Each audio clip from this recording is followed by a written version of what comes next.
Yes, turagarutse bakunzi ba News Lab TV. Birumvikana n'amakuru agezweho harebana n'umutekano, politike na diplomasi. Ingabo za Tanzania zirongeye ziragarutse ku butaka bwa Repubulika ya Demokarasi ya Kongo, zije gukora by'umwihariko ibyo zakoze mu mwaka w'ibihumbi 2012 ubwo umujyi wa Goma wari warafashwe n'umutwe wa M23 wasubiraga mu maboko y'ingabo za FARDC za Repubulika Iharanira Demokarasi ya Kongo. Ingabo za Tanzania rero by'umwihariko zije mu bikorwa bidasanzwe, by'umwihariko byo kuba byakigarurira ibice bigiye bitandukanye, dore yuko mu kanya gato FARDC maze gusura itangazo rikomeye cyane rigaragaza ko umujyi wa Bukavu nyuma y'umujyi wa Uvira nawo igisirikare cya M23 ngo gishobora kuba kiza kuba kiwuvamo. Ese ibi biraza gukunda ntibiri buze gukunda? Abenshi bati dushobora ahubwo kuza kubona umujyi wa Uvira n'ubundi bamaze kuba bavamo bawusubiramo, abandi bakavuga bati nyamara FARDC igiye kuba yakomereza no mu n'imbigi igiye itandukanye,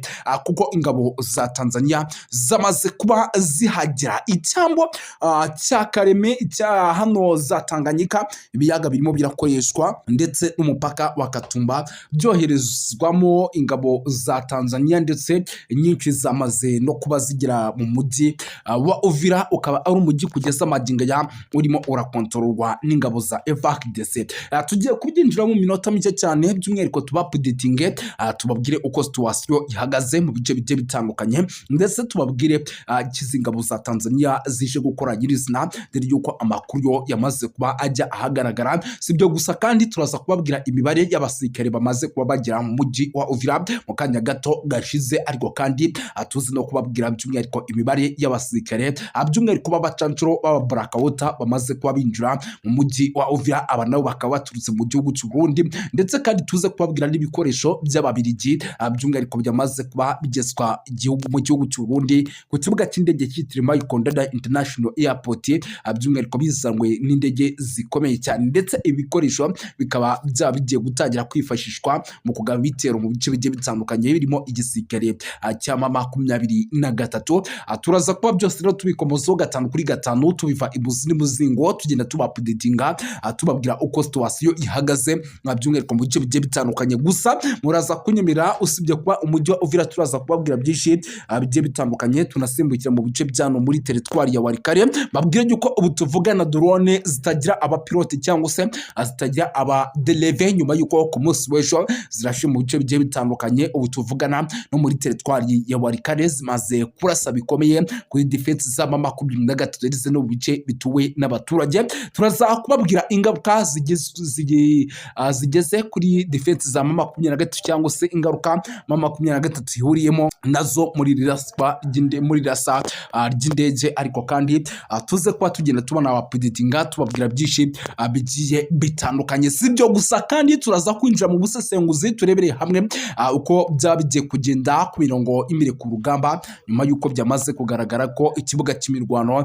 nyamuneka FARDC cyamaze kuba kicanga mu buryo bukomeye cyane, ndetse ariko kandi bikanagaragara neza yuko M23 nayo ishobora kuba igiye kuba yahura n'ibibazo bikomeye cyane byo kwatakwa mu mijyi igiye itandukanye irimo na za Bukavu. Ibi byose turaza kuba tugenda tubikomozaho 5 kuri 5, tubapdatinga, tubabwira uko situation ihagaze mu bice bigiye bitandukanye. Ndizere ko muri tayari muraza kunyemera, dusimbukire gato by'umwihariko ku magambo akomeye cyane arimo aratangazwa n'uwitwa Olivier Nduhungirehe. By'umwihariko turaza kubikomozaho, turaza kubabwira yuko kandi nyamuneka Nduhungirehe uyoboye intumwa z'u Rwanda zitabiriye inama ya UEFA yitabiriwe n'abarimo Donald Trump. Ubu tuvugana bamaze guhurira n'uwitwa perezida w'igihugu cya Repubulika ya Demokarasi ya Kongo Tshisekedi Tshilombo, bakaba bagiye kuganira kuri byinshi bigiye bitandukanye. Sibyo gusa kandi Tshisekedi nyamuneka we yamaze kugera i Davos imbere y'abandi bose. Turaza kubikomozaho, turebere hamwe amwe mu makuru akomeje kugenda aturuka kandi nanone mu gihugu cya Pakistan, inkongi y'umuriro mu isoko yahitanye abagera kuri 11 turaza kuba tubikomozaho ingaruka zagezweho n'abaturage turaza kubyinjiramo ariko kandi bibutsa yuko ku munsi w'ejo Minisitiri Nduhungirehe yari yamaze kuva by'umwihariko mu Kinshasa ku butaka bwa Repubulika ya Demokarasi ya Kongo aho yari yitabiriye inama by'umwihariko iganira kuri byinshi hagati y'igihugu cy'u Rwanda ndetse na Repubulika ya Demokarasi ya Kongo. Gusa tuzi no kugaruka kuri byinshi bigiye bitandukanye bigendanye na kudeta zikomeje kugenda zivugwa ku butaka bwa Repubulika Iharanira Demokarasi ya Kongo. Mbere yo kugira ngo by'umwihariko dukomoze kuri izi nkuru zikomeye z'abacancuro bamaze kuba bagira mu gihugu cya Kongo by'umwihariko baturutse mu gihugu cy'u Burundi, nyuma tubanze turebere hamwe iby'iyi nkuru ya drone yongeye kurasa Nyamuneka muri teritwari ya Walikale. Kuri uyu wa mbere tariki ya 19 Mutarama 2026 ibirindo by'inyeshyamba za FARDC M23 ku musozi wa Kasopo hagati muri groupe Makizimba na Ikobo muri teritwari ya Walikale mu ntara Kivu y'Amajyaruguru byagabweho igitero n'indege za FARDC zikoresha ikirere zitagira abapilote. Amakuru aturuka kandi Nyamuneka muri Rusamumbo mu birometero nk'abine cyane uvuye aho igitero cyagabwe. Drone y'ingabo za FARDC yari yaraye izenguruka muri ako gace muri iryo joro by'umwihariko ryo ku cyumweru ahagana mu masaha y'isa 11 mu gitondo. Abaturage rero mu midugudu yegereye bakanguwe n'iturika ry'ibisasu byarashwe na drone mu birindo by'inyeshyamba za M23. Mu kwezi gushize rero ukuza bivugwa ko muri kariya gace ariho habereye imirwano ikaze hagati y'ingabo za Repubulika ya Demokarasi ya Kongo ndetse n'inyeshyamba za Wazalendo na AFC M23 coalition n'ubundi ihanganye nabo kuva rero mu ntangiriro za 2026. Ibi nabyo byabaye bimwe mu bintu by'inyeshyamba za M23 byibasiwe n'indege za FARDC muri teritwari ya Walikale. Ubu tuvugana rero muri Kasopo hamaze kuraswa, ariko kandi nubwo muri Kasopo hamaze kuraswa kugeza maginga ntabwo twe twamenya uko situation ihagaze hagati ku mpande zombi ndetse nta nubwo twe twamenya by'umwihariko icyaba cyagize ingaruka zikomeye ku ruhande rwa M23 dore yuko ibirindo byabo ari byo byamaze kuba biraswa mu buryo bukomeye cyane. Ibi rero tukaba dutegereje kugira ngo tuze kumenya ese ku ruhande rwa M23 ibi byabaye byagize izihe ingaruka by'umwihariko ku ruhande rwa FARDC ho nta ngaruka bigeze bigira, ndetse no ku ruhande rw'abasivile tukaza kuba dukurikirana tukamenya ingaruka byabashije kuba bigira muri rusange. Ubwo rero nizere ko turasa kugomya twikurikirana, gusa ibi ntabwo twabitindaho. Nyemera nkubwire yuko intambara igiye gufata indi ntera ku butaka bwa Repubulika Iharanira Demokarasi ya Kongo. Impamvu nkubwira yuko intambara igiye gufata indi ntera nuko kugeza maginga ya mu bice bigiye bitandukanye byano muri teritwari by'umwihariko ya Walikale, ariko kandi ndetse muri teritwari ya Afizi, ariko kandi muri teritwari ya Uvira by'umwihariko igisirikare cya FARDC cyamaze gutangaza ko ibi bice byose kigiye kuba cyatangira kugabamo ibitero, ariko kandi ibyo bitewe n'umusada ukomeye cyane w'ingabo by'umwihariko za Tanzania ndetse n'abacancuro baba Blackout bongeye kwisuka bikomeye cyane ku butaka bwa Repubulika Iharanira Demokarasi ya Kongo. Ngo ibi bikaba bigaragaza yuko rero urugamba rushobora kuba rugiye gufata indi ntera by'umwihariko ku mirongo imbere ku rugamba. Ibi rero byamaze kuba bitera ubwoba abatari bake ndetse binagaragaza ko urugamba rwaba rugiye kuba rwahindura isura by'umwihariko ku munota wa nyuma. Ibintu byakaze byamaze kuba ibindi ivumbi ryatumutse. Nyamuneka Tanzania yamaze kuba igaragaza neza yuko ugiye kuba yakinjira ku mirongo imbere ku rugamba ndetse n'abacancuro baba Blackout mu mutwe udasanzwe by'umwihariko ugomba ngo kwigaruza umujyi wa Bukavu. Ese Bukavu iraza gusubira mu maboko y'igisirikare cya Repubulika ya Demokarasi ya Kongo FARDC mu gihe harimo haribaswa nimba ahubwo umujyi wa Uvira nawo umaze iminsi uvuyemo abasirikare ba M23 bashobora kuza gusubiramo. Nyemerera tugaruke gato kuri no nkuru, ibi tubisubikira aha. Tugaruke gato kuri no nkuru idasanzwe. Ni Perezida Tshisekedi wa Repubulika Iharanira Demokarasi ya Kongo Antoine Felix Tshisekedi Tshilombo yamaze kugera i Davos mu Busuwisi, aho ari kumwe n'abayobozi bitabiriye inama ngarukamwaka ya 56 y'ibihugu by'umwihariko bigize isi ya wefu. Niteganyijwe rero guhera by'umwihariko tariki ya 19 ndetse kugeza 24 Mutarama 2026. Insanganyamatsiko y'uyu mwaka ni umwaka w'ibiganiro. Ibinyamakuru bya Kongo bivuga ko kwitabira nk'umukuru w'igihugu cya Kongo iriya nama ari ku rwego rwo hejuru rwa diplomasi n'ubukungu bw'isi, bigaragaza ko kandi icyifuzo cya Repubulika ya Demokarasi ya Kongo ari ukwihagararaho ndetse kugira ngo ibibazo by'umutekano muke uri kubutabarizwa ku butaka bwa Repubulika ya Demokarasi ya Kongo biboneke. Iyi nama rero izibanda cyane cyane ku ngufu n'imikoranire y'inzego za Repubulika ya Demokarasi ya Kongo yumve yuko ifitemo umwanya w'ingenzi nka kimwe mu bihugu bitanga amasoko akomeye ku isi n'ubucukuzi bw'amabuye y'agaciro akenewe ndetse n'ikoranabuhanga mu gukora by'umwihariko imodoka zikoresha amashanyarazi. Ku rundi ruhande rero rwe kuri iki cyumweru perezida wa Mozambique Daniel Chapo yasubitse urugendo yari gukorera i Davos yitabiriye inama ya WEFO kubera umwanzuro ukabije wungije w'ibikorwa remezo ndetse ugaruka ku ngaruka z'ibihumbi n'amagana by'igihugu giherereyemo cya Afurika y'Epfo. Binyujije ku rubuga rwa Facebook kuri iki cyumweru gishize, Chapo yanditse ko Mozambique iri mu bihe bitoroshye kandi ngo ikibanze ari ukubanza gukemura kugira ngo ubuzima bw'abaturage bugume umurongo muzima. Ibiro by'umuryango w'abibumbye bishinzwe guhuza ibikorwa by'ubutabazi byatangaje ko muri raporo y'iki cyumweru imvururu nyinshi kuva mu Kuboza rwagati zateje imyuzure ikabije mu ntara ya Gaza muri Mozambique, Maputo ndetse n'ahitwa Sofala aho amazi yarengeye inzu z'abantu benshi. Ibyo nta nubwo turiho bigarukeho cyane, ahubwo nyina nkubwire yuko Nduhungirehe w'igihugu cy'u Rwanda nawe aha yarahabaye ku buryo bukomeye cyane.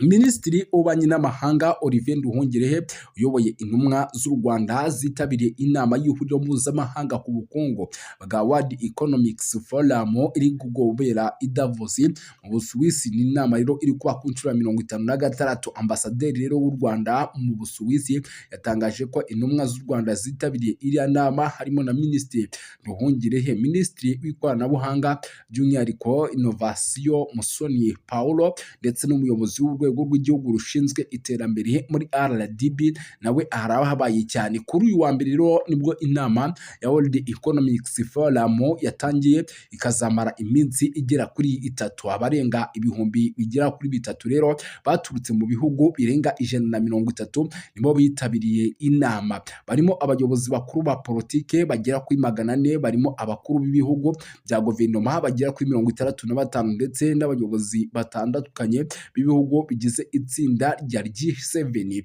Perezida Donald Trump wa Leta Zunze Ubumwe za Amerika rero ari mu bitabiriye iriya nama. Abitabiriye kandi iriya nama barimo abayobozi bakuru b'ibigo bya CEO, abayobozi b'inama z'ubuyobozi bagera kuri 850, abanyapolitike n'imiryango itegamiye kuri leta, abashakashatsi muri za kaminuza ndetse n'abandi bagiye batandukanye. Biteganyijwe ko kandi iriya nama izibanda ku ngingo zitandukanye zirimo n'izifite aho zihuriye n'ibibazo byugarije isi, ihindagurika ry'imbaraga za politike ku isi, iterambere n'imikoreshereze y'ubwenge bungana by'umwihariko na za AI no gushosha rero imari, ubumenyi n'ubushobozi bw'abantu hagamijwe imirimo y'ejo hazaza. Hari ikindi kandi ku bijyanye no kurengera ibidukikije, iterambere rirambye, iterambere rigera kuri bose ndetse n'inzira zo kongera icyizere ku bufatanye n'isi ndetse n'imitezanye imbere y'ibihugu bigiye bitandukanye.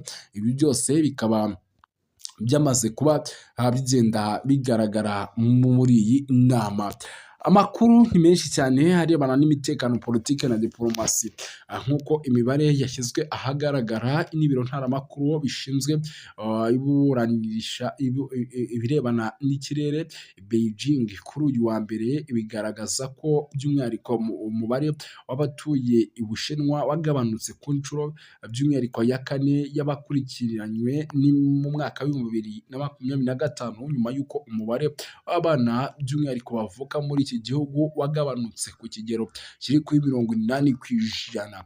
Mu mwaka ushize abana miliyoni 792 nibo bavukiye muri iki gihugu, bituma umubare w'abana bavuka ugabanuka 17%, aho ugereranyije n'abavutse abana byari 50,65 ku bana by'umwihariko igihumbi, ukaba ari umubare rero muto cyane kuva muri Repubulika y'Ubushinwa yashinjwaga by'umwihariko yashinzwe mu gihugu mu 1949, ugereranyije rero n'imfubyi zingana n'8.4 ndetse ku gihumbi. Abaturage bo muri rusange binyuze by'umwihariko mu gihugu bavuga ko ibintu byagiye birushaho kugenda bihindura isura mu gihugu cy'Ubushinwa, ndetse kugeza magingo aya kikaba ari igihugu nyamuneka gishobora kuza kuba kigaragaramo ikibazo cyo kuba abana by'umwihariko bakomeje kugenda baba bake. Nyemera turebere hamwe iby'iyi nkuru by'umwihariko igaragaza ko i Kinshasa ibintu bitameze neza, ndetse kandi ibintu bikomeje kugenda biba ibindi ku rwego ruri hejuru bigendanye n'amakuru akomeje kugenda atugeraho. Muri Repubulika Iharanira Demokarasi ya Kongo, umusirikare mukuru bita General Bolingo Matani wungirije General Chibangu uyobora akarere ka 21 ka gisirikare gafite icyicaro muri Kasai Oriental yafatiwe i Kinshasa akekwaho ubufatanyabyaha n'ubugambanyi hashingiwe ku bwenegihugu by'umwihariko bushidikanywaho.